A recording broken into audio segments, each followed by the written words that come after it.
ಜೋಯಿಡಾ ತಾಲೂಕಿನ 3 ಕೇಂದ್ರಗಳಲ್ಲಿ ಎಸ್ಎಸ್ಎಲ್ಸಿ ಪರೀಕ್ಷೆ. ಜೋಯಿಡಾ ತಾಲೂಕಿನ 10ನೇ ತರಗತಿಯ 3 ಪರೀಕ್ಷಾ ಕೇಂದ್ರಗಳಲ್ಲಿ 808 ವಿದ್ಯಾರ್ಥಿಗಳು ಪರೀಕ್ಷೆ ಬರೆಯಬೇಕಾಗಿದ್ದು, ಇದರಲ್ಲಿ 4 ವಿದ್ಯಾರ್ಥಿಗಳು ಗೈರಾಗಿದ್ದರಿಂದ ಪ್ರಥಮ ಪರೀಕ್ಷೆಯಲ್ಲಿ 804 ವಿದ್ಯಾರ್ಥಿಗಳು ಪರೀಕ್ಷೆಯನ್ನು ಬರೆದಿದ್ದಾರೆ.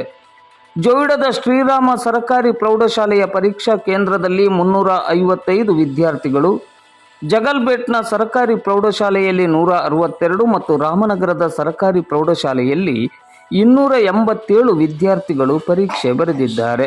ಜೋಯಿಡಾ ಕೇಂದ್ರದಲ್ಲಿ ಕಾಯಂ ದಾಖಲಾತಿಯಲ್ಲಿರುವ 4 ವಿದ್ಯಾರ್ಥಿಗಳು ಗೈರಾಗಿದ್ದಾರೆ.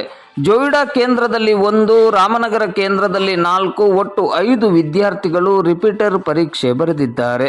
ಶಿಕ್ಷಣ ಇಲಾಖೆಯಿಂದ ಸರ್ಕಾರದ ಸುತ್ತೋಲೆಯ ಪ್ರಕಾರ 3 ಪರೀಕ್ಷಾ ಕೇಂದ್ರಗಳಲ್ಲಿ ಕುಡಿಯುವ ನೀರು, ಸಿಸಿ ಕ್ಯಾಮೆರಾ, ಆರೋಗ್ಯ ವ್ಯವಸ್ಥೆ, ಬಿಸಿಯೂಟ ಸೇರಿದಂತೆ ಎಲ್ಲ ವ್ಯವಸ್ಥೆಗಳನ್ನು ಮಾಡಲಾಗಿತ್ತು.